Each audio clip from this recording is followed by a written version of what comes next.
क्या अध्यात्म को ध्यान से जोड़ा जा सकता है? मतलब आप ये कहना चाह रहे हैं कि क्या मेडिटेशन से हम अगर मेडिटेशन कोई कर रहा है तो इसका मतलब क्या ज़रूरी है कि उसका धार्मिक होना ज़रूरी है, वो देवी देवताओं को माने या भगवान को माने? जी नहीं, ऐसा बिल्कुल नहीं है। मैं ये भी कहूँगा कि कोई मेडिटेशन अगर कर रहा है तो मेडिटेशन सिर्फ़ और सिर्फ़ ध्यान अगर कहें या आध्यात्मिक जर्नी अगर कहें तो ये सिर्फ़ हिंदुओं की या मुसलमान की या किसी जात धर्म को नहीं देखता है। मेडिटेशन से मतलब हमारा इनर पीस से मतलब होता है। Biologically we all are same. अगर आप देखेंगे तो biologically we all are same, चाहे हम हिंदू हो, मुस्लिम हो, कुछ भी हो, ये सब जात धर्म बनाए हुए जो हैं ये हमारे बनाए हुए हैं, आप ऐसे समझ लीजिए। बायोलॉजिकली हम सारे के सारे सेम हैं। तो जब हम अपने इनर पीस की तरफ जाने की कोशिश करते हैं तो उसको आध्यात्मिक जर्नी कहते हैं। आप ये समझ लीजिए कि भगवान कृष्ण ने भगवत गीता पे क्या कहा? भगवत गीता पे भगवान कृष्ण ने कहा कि ज्ञान सिर्फ दो ही है, एक है आध्यात्मिक ज्ञान, एक है तत्व ज्ञान। इन दोनों के अलावा जो कुछ भी है वो सब अज्ञान है।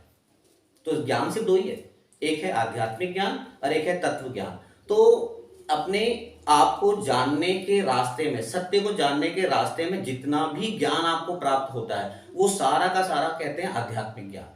एक बार आपको सत्य की पहचान हो गई, आपने सत्य को खोज लिया, आपको सत्य मिल गया, आपको प्राप्ति हो चुकी है, अब आध्यात्मिक जर्नी आपकी खत्म हो गई। उसके बाद आपकी तत्व की जर्नी शुरू हो गई। अब आपको तत्व ज्ञान प्राप्त होगा। तो कहने का मतलब है कि आध्यात्मिक अगर आप कोई मेडिटेशन पे जाना चाहता है, हालांकि मेडिटेशन के काफ़ी सारे चरण हैं। जैसे मैं ये नहीं कहूँगा कि हर बच्चे को जो मेडिटेशन करेगा उसको स्पिरिचुअल जर्नी में जाना होता है, ऐसा नहीं है। स्पिरिचुअल जर्नी एक अलग चीज़ होगी। मेडिटेशन कई बार कई लोग शक्तियाँ पाने के लिए करते हैं, सिद्धियाँ हासिल करने के लिए मेडिटेशन किया जाता है, और अपने आप को बैलेंस रखने के लिए, ताकि हम घर गृहस्थी में फंसे हैं, हमारी बीवी भी हैं, बच्चे भी हैं या स्टूडेंट हैं। तो मेडिटेशन के फायदे हर एज ग्रुप में और डिफरेंट डिफरेंट पर्सन के हिसाब से अलग अलग अलग फायदे हैं। वो डिपेंड करता है कि आपका मोटिव क्या है, आप क्या सोच के मेडिटेट करने जा रहे हैं। जैसे फॉर एग्जांपल, अगर जैसे मैं टीचर हूँ, मैं फिजिक्स पढ़ा रहा हूँ पिछले काफ़ी समय से, तो मैं इस पूरी चीज़ को साइंस से कनेक्ट करके देखता हूँ। मैं ये नहीं कहता कि आप अंधे हो जाओ और बिल्कुल जो मैं कहूँ उस बात पे विश्वास करो, बल्कि जो मेरी टाइमलाइन है मैं वो ये कहता हूँ कि अपना सत्य पकड़ कर चलो। अगर आप ये कहते हो कि मुझे मंदिर में, मुझे पत्थरों में भगवान नहीं नजर आता है, तो आप मत देखो। अगर कोई कहता है आपसे कि नहीं ये भगवान है, तो आप उसके हाँ में हाँ मिला सकते हो उसको खुश रखने के लिए, पर अंदर से आपको पता है कि नहीं है, तो आप उसी को पकड़ के चलो। तो अपना सत्य पकड़ कर चलो और अपना दीपक आप बनो।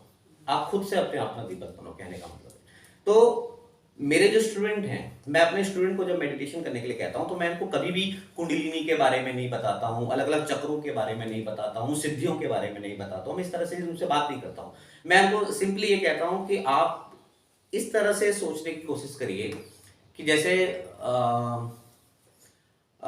जो 9 महीने जब बच्चा माँ की कोख में होता है, तो माँ और बच्चा आपस में एक नाभि से कनेक्टेड होता है।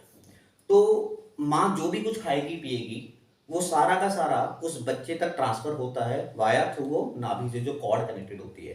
तो कहने का मतलब है कि वो कॉर्ड है जिससे कि वो सारा का सारा कनेक्टेड है, और जो भी माँ खाएगी वो सारा का सारा उस बच्चे पे उस नाभि के थ्रू चला जाता है। यानी कि जिस तरीके से एक पौधा होता है, एक पेड़ होता है, उसकी जो जड़ होती है, आप उस जड़ में कोई भी डालेंगे तो वो जड़ों से ही सारा का सारा पेड़ पे चला जाएगा।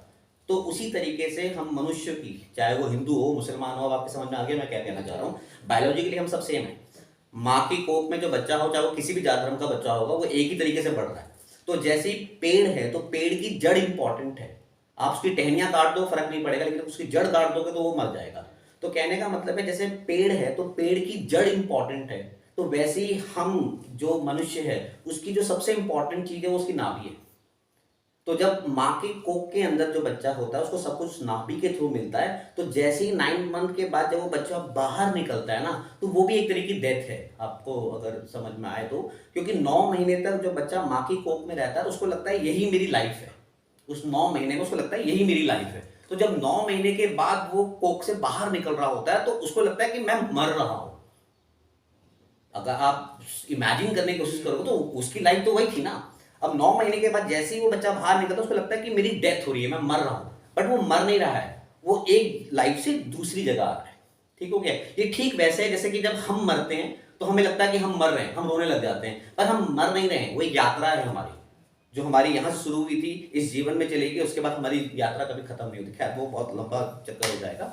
तो कहने का मतलब सिर्फ इतना है कि जितने भी हमारे स्टूडेंट्स हैं और तो उनको मेडिटेशन में क्या सोचे करना चाहिए, उनको एक चीज़ का ध्यान रखना चाहिए कि हमारी ये जो प्रकृति है, ये जो जो हमारा जो भगवान ने हमको दिया है, जो बॉडी है हमारी, हमारी बॉडी की जो जड़ है हमारी, वो हमारी नाभि है। तो आप जब कभी भी सांस लेते हैं ना, तो जब कभी भी आप सांस लेंगे तो आप देखेंगे आपकी जो सांसें हैं ना वो 3 जगह जाती हैं। या तो वो आपके सर पे जाएगी, या वो आपकी छाती पे आएगी, या वो आपकी नाभि पे आएगी। आप करके देखिएगा। जब कभी भी आप कोई काम कर रहे हैं, सपोज करो आपका एग्जाम है, आप पढ़ाई कर रहे हैं, या कोई न्यूमेरिकल सॉल्व कर रहे हैं, कोई डेरिवेशन कर रहे हैं, या आप किसी इस तरह के प्रोफेशन में है जहाँ पे आपका दिमाग चल रहा है, तो उस वक्त आप जब दिमाग यूज कर रहे हो और एट द सेम टाइम सांसें सांसें तो कभी रुकेंगी नहीं, आपकी सांसें कंटिन्यू चल ही रही हैं। आप ध्यान देने की कोशिश करिएगा कि जिस वक्त आप कोई काम कर रहे होते हो जिसमें आपका दिमाग इस्तेमाल हो रहा है, उस वक्त आपकी जो सांसें हैं ना वो दिमाग की तरफ जाती हैं, क्योंकि प्रोसेस यहाँ चल रहा है, काम यहाँ चल रहा है। तो सांसें का मतलब है क्या हमारा, सांसें मतलब ऑक्सीजन। तो ऑक्सीजन जहाँ जाएगी, जहाँ काम हो रहा होगा, ऑक्सीजन को वहाँ जाना होगा, क्योंकि ऊर्जा वहाँ मिलेगी। तो बहुत बेसिक सी चीज़ है। कंबशन कब होगा, जब ऑक्सीजन की सप्लाई होगी तभी कंबशन होगा। जैसे ऑक्सीजन की सप्लाई बंद हो जाएगी, कंबशन बंद हो जाएगा, ऊर्जा आनी बंद हो जाएगी, एनर्जी आनी बंद हो जाएगी। तो अगर हमारा काम हमारे सर पे चल रहा है तो हमें ऊर्जा यहाँ चाहिए। तो अगर हमें ऊर्जा यहाँ चाहिए तो हम जो सांस लेंगे वो ऑटोमेटिकली यहाँ जा रही होगी। बस फर्क इतना आज तक आपने नोटिस नहीं किया।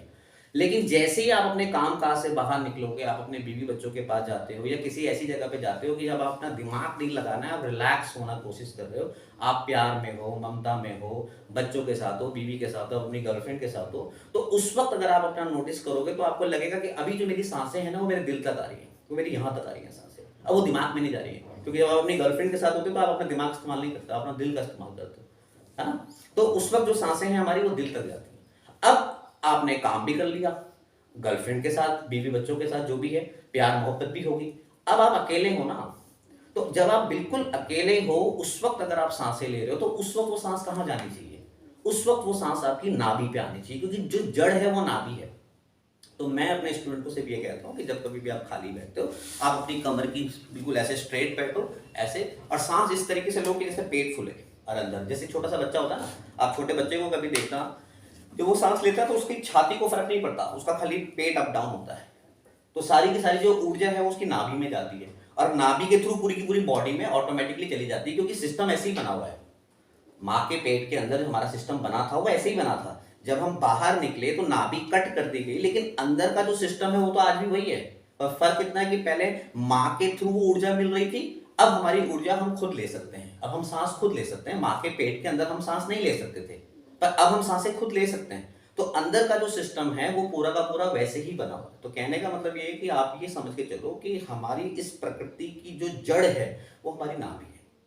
तो जब कभी भी खाली टाइम मिलता है, हमें कुछ नहीं करना, सांसें इस तरीके से लेनी है कि हमारा पेट अप डाउन इस तरीके से हो, बाकी प्रकृति अपना काम खुद करती है। आप ऐसे समझने की कोशिश करिए। जैसे कि कोई ध्यान में अगर कोई जाता है, या आपने पूछा था कि ध्यान आज की डेट में क्या सबको करना चाहिए, तो सबको तो करना ही चाहिए। तो अगर कोई आध्यात्मिक जर्नी में भी जाता है, या सिर्फ ध्यान अपने आप को बैलेंस करने के लिए कर रहा है, या ये कह लो जैसे मैंने कहा ना कि आपको फिजिकली पीस चाहिए होता है, एट द सेम टाइम आपको मेंटल पीस भी चाहिए होता है, तो भी आप ध्यान करते हो।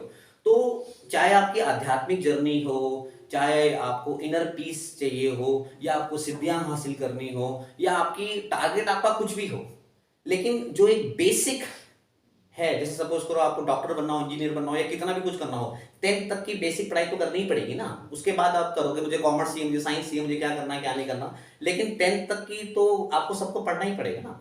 तो स्टार्ट जो है ना ध्यान का जो प्रोसेस है वो सबका सेम है, वो आगे जाके फिर डिवाइडेड हो जाता है। कोई कहता है कि नहीं मुझे सिद्धियां हासिल करनी है, मुझे शक्तियां चाहिए, या कोई कहेगा नहीं मुझे तो सत्य की खोज चाहिए और मुझे और उसके अलावा कुछ नहीं चाहिए। कोई कहेगा कि नहीं मुझे इन चीज़ों से कोई मतलब नहीं है, मेरा बिजनेस चल रहा है, मेरा काम काज चल रहा है, बस मैं यही सब कुछ बीवी बच्चे बिजनेस अपना पैसा रुपया पैसा इन सभी पे रहूं, पर इन सबको बहुत कामली करूं, बहुत अच्छे से बैलेंस वे में करूं। तो इन सभी लोगों के लिए मेडिटेशन जरूरी है, ठीक है। बस उसको कहाँ तक लेके जाना है वहां पर आपको पता होना चाहिए कि यहाँ पे आके हमको अपने आप को रोकना है और इसी चीज को कांस्टेंट बना के रखना है। लेकिन जो जर्नी है, स्टार्ट जो है वहां से लेके 10th क्लास तक आप मान के चलिए वो जो है वो बिल्कुल सेम है। वो क्या है वो मैं आपको बता देता हूँ। आप ऐसे समझ के चलिए कि जैसे सपोज करो कि आप माली हैं और आपको एक बहुत खूबसूरत सा पौधा उगाना है अपने गार्डन में। तो सबसे पहले आपने डिसाइड किया कि ये गार्डन है, इस गार्डन में मुझको एक बहुत खूबसूरत सा फूल उगाना है। तो सबसे पहला काम आप क्या करोगे? आप करोगे कि उस गार्डन में जितनी भी गंदगी है उसको आप दूर कर दोगे। ठीक है ना? उसमें पत्थर पड़े होंगे, उसमें पॉलिथीन पड़ी होगी, उसमें अनवांटेड ग्रास होगी जो आपको नहीं चाहिए, वो सबकी आप पहले सफाई करोगे। जब सारा कुछ आप साफ कर दोगे, उसके बाद आप एक बीज बोगे और फिर आप उसमें निरंतर टाइम टू टाइम उसमें पानी डालते रहोगे और ध्यान रखोगे कि कोई दोबारा उसको गंदा ना करे, क्योंकि मैंने उसको साफ कर दिया है, कोई दोबारा उसमें गंदगी ना आए। उसके अलावा आपको कुछ नहीं करना। प्रकृति खुद ब खुद उसको बड़ा करेगी, खुद ब खुद उसको पौधा उगेगा, खुद ब खुद उसमें फूल उगेगा, वो सब कुछ खुद ब खुद होगा। आप ये नहीं कह सकते ये फूल मैंने उगाया, ये फूल आप ही नहीं उगाया, ये फूल प्रकृति ने खुद उगाया, या ये कह लो ये भगवान ने उगाया, प्रकृति भी भगवान ने बनाई। ये ऐसे करके आप कनेक्ट कर सकते हैं। और अगर आप नास्तिक आदमी, आप भगवान को नहीं मानते तो मत मानो, आप ये मान के चलो कि मिट्टी में अगर हम पौधा बीज डालते हैं तो वो उगता है, तो प्रकृति अपना काम खुद करती है, कहने का मतलब है। तो ठीक उसी तरीके से मेडिटेशन पे काम करना होता है। मेडिटेशन पे क्या करना होता है कि जो ये मैंने कहा ना गार्डन है, उसमें जो फूल उगता है, तो वो जो गार्डन वाला जो काम है वो हमारा मन है। हमारा मन इतना मैला, इतना गंदा है कि उसमें कोई भी खूबसूरत फूल नहीं उग सकता। अगर हमें अपना फूल बहुत खूबसूरत बनाना है तो उसके लिए हमें सबसे पहले अपने मन की सफाई करनी पड़ेगी, फिर उस मन में एक बीज बोना पड़ेगा, फिर प्रकृति धीरे धीरे करके उस बीज को बनाएगी, उसमें पौधा बनेगा, वो इतना खूबसूरत फूल उगेगा कि दुनिया देखेगी तो खुद ही बोलेगी यार बहुत अच्छा आदमी है। अब सवाल ये उठता है कि अपने मन की सफाई को करें कैसे? तो जैसे हम गार्डन की सफाई करने के लिए आपको टूल चाहिए होगा, कोई ना कोई टूल आप लोगे, उस टूल से आप गार्डन की सफाई करोगे। या कोई टूल नहीं है आपके पास तो आप अपने हाथों को ही टूल बना सकते हो। ठीक है कि नहीं? पॉलिथीन उठानी है कुछ भी, तो मतलब टूल तो चाहिए। अगर टूल नहीं है तो अपने अपने हाथों को ही अपना टूल बना लिया। तो कहने का मतलब है जब हम मेडिटेशन करते हैं, हम ध्यान में जाते हैं, तो उस वक्त हम अपने मन की सफाई के लिए हमें टूल चाहिए होता है। तो वो टूल क्या है? तो वो टूल शब्द है। आप मेडिटेशन करते हो, आप ओ इस शब्द का इस्तेमाल कर सकते हो। राम, राम, सीता, राधा, शिव, कुछ भी आपको। अच्छा, सपोज करो आप हिंदू नहीं हो, आप मुसलमान, आप अल्लाह अल्लाह कर सकते हो, कोई दिक्कत नहीं। मतलब है शब्द से कोई भी एक शब्द हो सकता है वो। ठीक है, आप जिस जात धर्म के हो आप उस हिसाब से अपना एक शब्द चुन लीजिए। आपको कुछ समझ में आता है, आप अपनी माँ से बहुत प्यार करते हो, आप मामा बोलना शुरू कर दो, कोई दिक्कत नहीं। सारे शब्दों की उत्पत्ति का कारण सिर्फ एक ही है, परमात्मा। तो आप सारे शब्द उसी के बनाए हुए शब्द हैं, आप किसी भी शब्द को इस्तेमाल कर सकते हो। वही शब्द आपके लिए उस टूल का काम करेगा और वही शब्द आपके मन को शांत कर देगा। तो होता क्या है एक्चुअली, उस शब्द के इस्तेमाल से ऐसा नहीं कि आपके मन में सारे विचार कहीं चले गए, विचार कहीं नहीं जाते, वो विचार बस समझ लो दब जाते हैं, मन की बहुत गहराई में दब जाते हैं, वो बार बार उठ के नहीं आते। जैसे आप कभी ध्यान लगाने बैठोगे तो आप आंख बंद करोगे और विचार आपके सामने आने शुरू हो जाएंगे, अलग अलग तरह की चीजें आपके सामने आने शुरू हो जाएंगी। तो हम ये चाहते हैं ये चीजें ना आए। तो ना आए का मतलब ये नहीं कि हमने उसको इरेज कर दिया, हम इरेज नहीं कर सकते, हम मन की गहराई में उसको कहीं छुपा सकते हैं। तो मन की गहराई में उसको कैसे छुपाएंगे? तो कोई भी एक शब्द का आप इस्तेमाल करो। जैसे आपने मंत्र जाप सुना होगा आपने, जैसे आप कहीं किसी संतों के पास जाते हैं तो वो कहते हैं कि माला जाप करते रहो या मंत्र जाप करते रहो, तो वो सारा खेल इसी का ही है। मंत्र जाप करने का मतलब होता है किसी भी एक शब्द को पकड़ो। अच्छा, इसमें कई लोग क्या करते हैं, चेंज करते रहते हैं, कहते हैं कि ओम ज्यादा अच्छा है, तो ओम ओम ओम बाद में सुनने में यार ओम में मजा नहीं आ रहा, ओम नमः शिवाय करता है मेरा दोस्त, उसको ज्यादा राहत मिली तो उसने ओम नमः शिवाय करना शुरू कर दिया। ऐसा कुछ नहीं है, कोई सा भी कर सकते हैं आप। मैं कह रहा हूँ आप अपना ही नाम करना शुरू कर दो। फॉर एग्जाम्पल आपका नाम हिमांशु है, आप बोलो हिमांशु हिमांशु हिमांशु। मैंने क्या कहा, सारे शब्द जो है ना, सारे शब्द की उत्पत्ति का कारण जो है वो एक ही है। ठीक है, सत्य ही शिव है, शिव ही सत्य है, सारे शब्दों में शिव है, ऐसा समझ सकते।